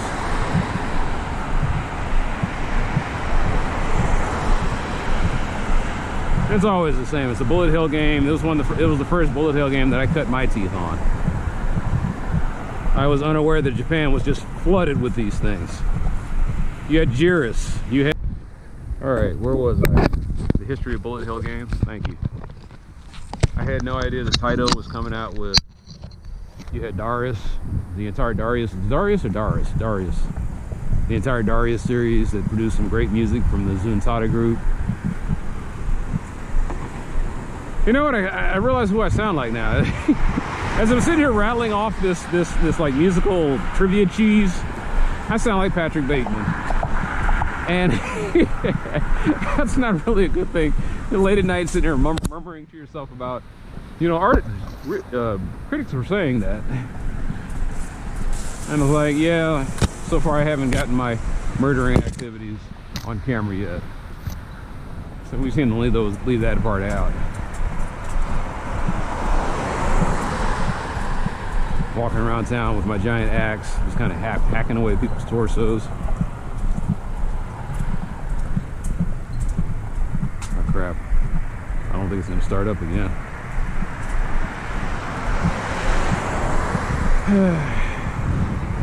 Like I said, this is about the time where the thing would swoop out, the tentacle or something would come and grab me and take me out. It's like, oh, the full stop's here.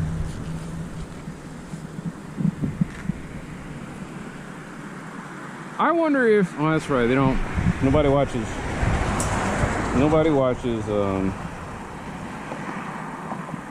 before Walpurgis Night. I wonder if they should, or Witches Night, I wonder if they should have marathons. I mean, I don't know if you want to have marathons of horror films. Witches already got it bad enough as it is. You know, it's just one narrative. They don't need the negative stereotype. What kind of movies would you be playing? How about, you know, like a charmed marathon? That'd be kind of neat. A charmed marathon. Although that's, once again, that's corporate witches. Why do I know so much about witches? I read comics. And one of my favorite comics is drawn by a guy who used to draw Catwoman and stuff for DC. His name is Jim Balint. And Jim Balint, I'm probably saying his name wrong. It's probably Valiant or something like that, but by Yent. I don't know how to pronounce it. I think it's French. But Jim Balint comes up with, he has the one called, what's her name? Shit, I can't think of her name suddenly. You know, you get pulled in because there was these cheesecake covers and there was nudity, but it taught you a lot about Wiccan culture. Tarot. Tarot was like the witch warrior.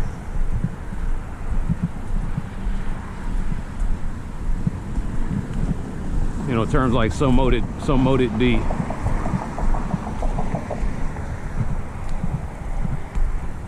Yeah, I'm gonna have to call in and get all this trimmed. It's just getting worse.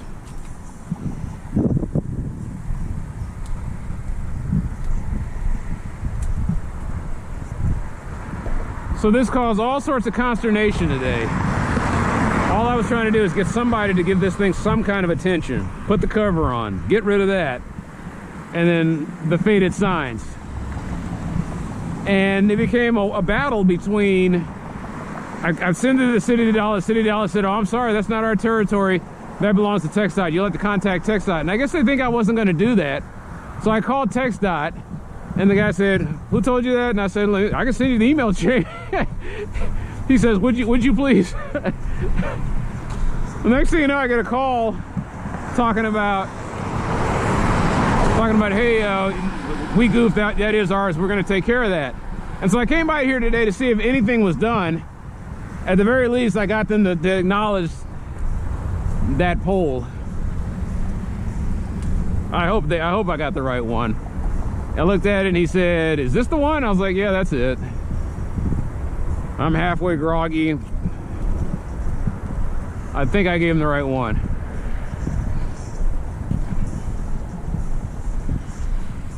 And the guy from TxDOT was really cool. He was telling me, he says, is that where the library is over there, Amazon? I was like, he says, I used to live over there. I said, no, they moved the library to El Centro. He said, that tells you how long it's been since I've been there. And it does tell me because they moved the library almost 20 years ago. I think it's been 20 years now. Over 20 years.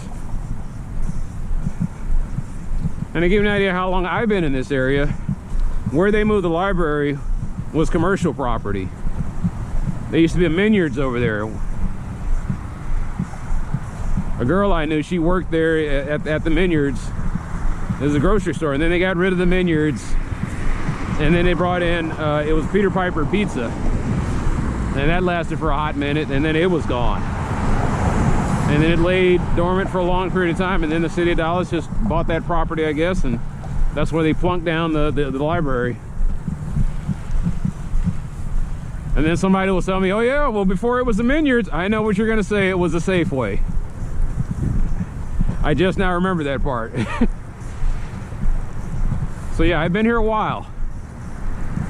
There was a Burger King over here. There was a nightclub. And to give me an idea how famous that nightclub was, Vanilla Ice, of like I said, a one-hit wonder fame, he was a regular at that nightclub.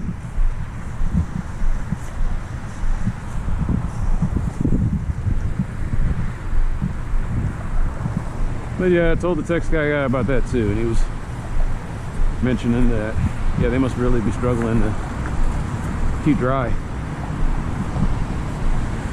I used to hate nights like this when I was camping out, you know? Trying to get your gear together, you hope you planted your thing on the right spot. So yeah.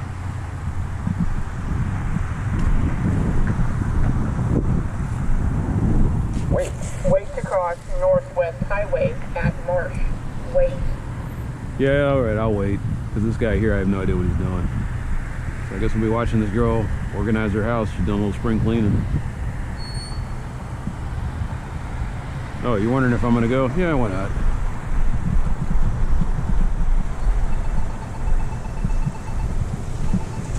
Spectacular timing!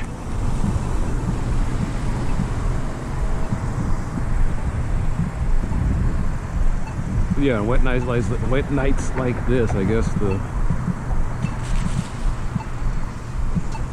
homeless population of Dallas trying to find somewhere to stay dry.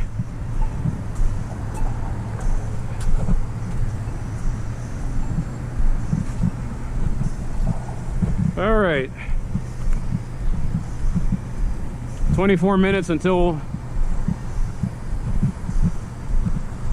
midnight.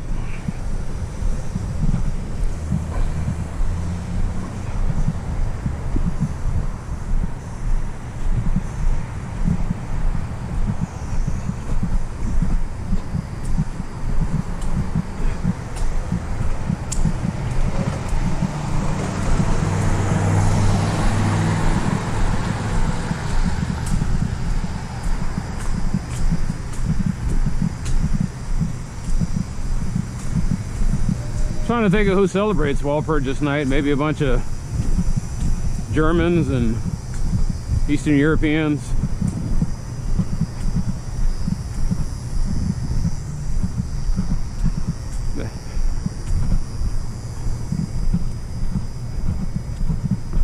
But I used to make the mistake of lumping in the Germans with the Eastern Europeans, and now that I understand all the different zones, that's an insult.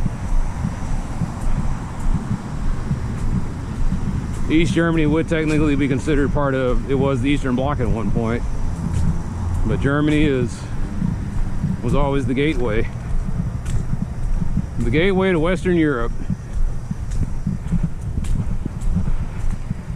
And if you want to be even more technical, I think that they were the gateway. We used to say Poland was Europe's welcome mat.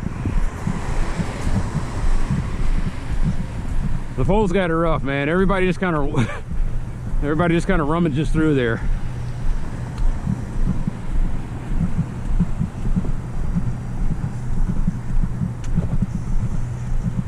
It must be tough being Polish. You got the Ottoman Empire kind of stomping through there. You got the Russians stomping through there. You got the Germans stomping through there. And the Poles like, I really wish you guys would stop. I really wish you guys would stop walking on our lawn. And the rest of Europe was just walking on that lawn, and their dog was leaving behind little nuggets.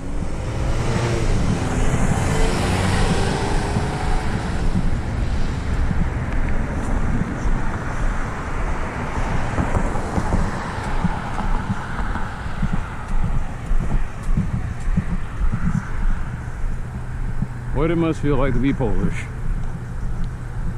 That's one of the languages I could study on Babbel back in the day. Man, after trying to study Russian, I said, nah, I'm done. Slavic languages, they're a little rough.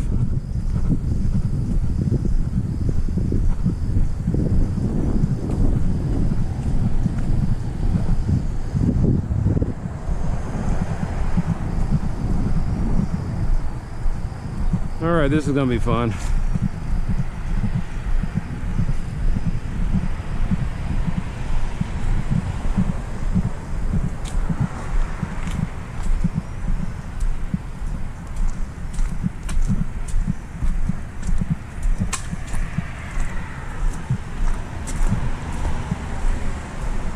No, it's a crazy thing. Like, you come through here, and this sidewalk wasn't here years ago. And I just don't understand why, when they were putting it in, this house opted out.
Oh, Bruno Mars songs are just pure candy.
No, 24 karat magic, I have fun trying to analyze it.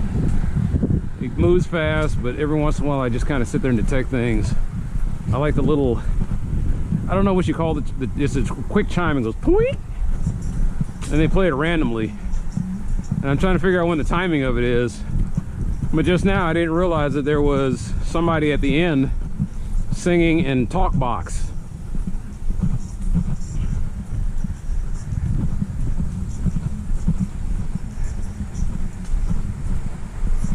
So it's just little things that I pick up on, like little elements of Zapp and Roger, Shalimar, Michael Jackson, just all that 80s stuff.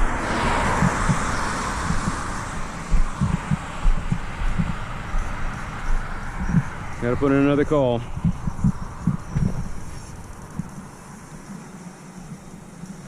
Will the app let me do this, or?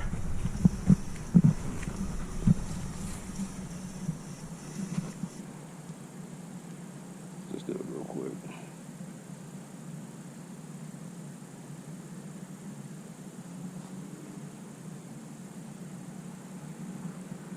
All right.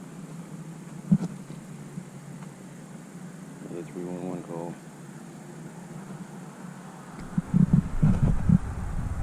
That's not good. I've never had 301 give me a busy signal.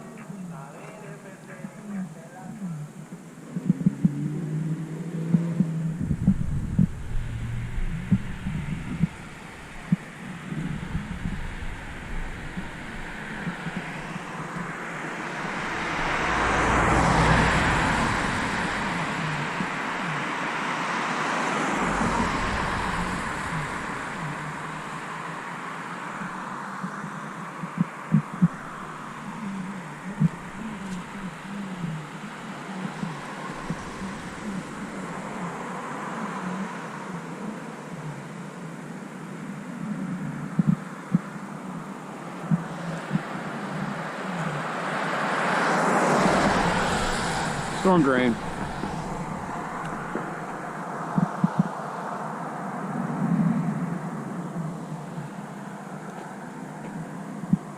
I don't have to say anything after this. It's so broken. You'll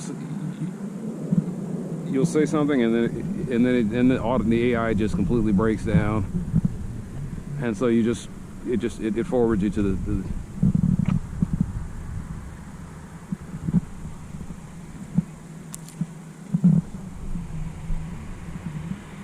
Victoria, this is Wayman Young. I'm calling to report a clogged storm drain. It's at the intersection, the northeast corner of the intersection of Durango and Marsh.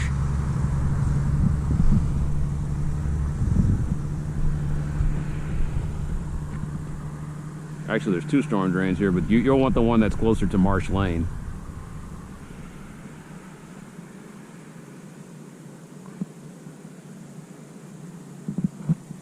Uh-oh, did I lose her?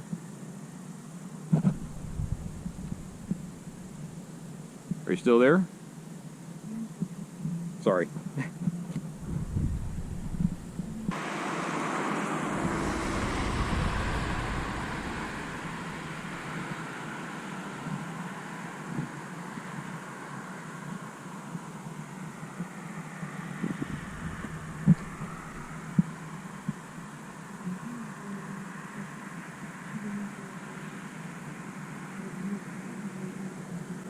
Did you want any additional details as far as like what's going on with it, or it's northbound? It's northbound as you're traveling on Marsh, and it's the far right lane. That's the one that's got the flooding occurring. It's the storm drain is clogged.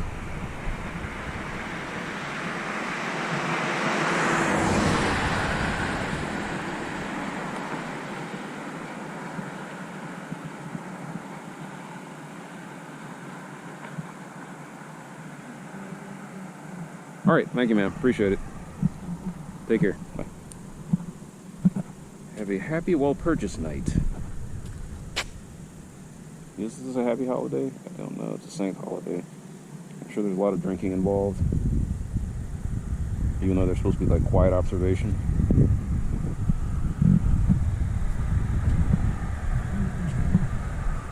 So this is so I don't accidentally butt dial the poor people over there. Because I had that happen with the 911. I had the last thing I'd called was 911, and I was trying to sit here changing songs in my playlist, and the next thing I'm calling 911. Stupid headphones.